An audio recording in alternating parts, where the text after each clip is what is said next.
புகழை உரைத்தவரை அடுத்த பகை அறுத்தெறிய உருக்கி எழும் அறத்தை நிலை காணும்.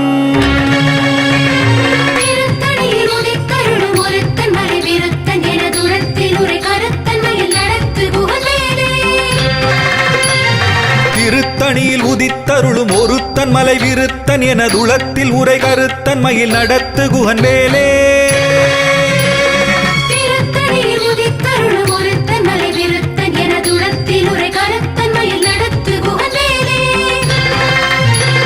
பருத்த முலை சிறுத்த இடை வெளுத்த நகை கருத்த குழல் சிவத்த இதழ் மரச்சிறுமி விழிக்கு நிகராகும்.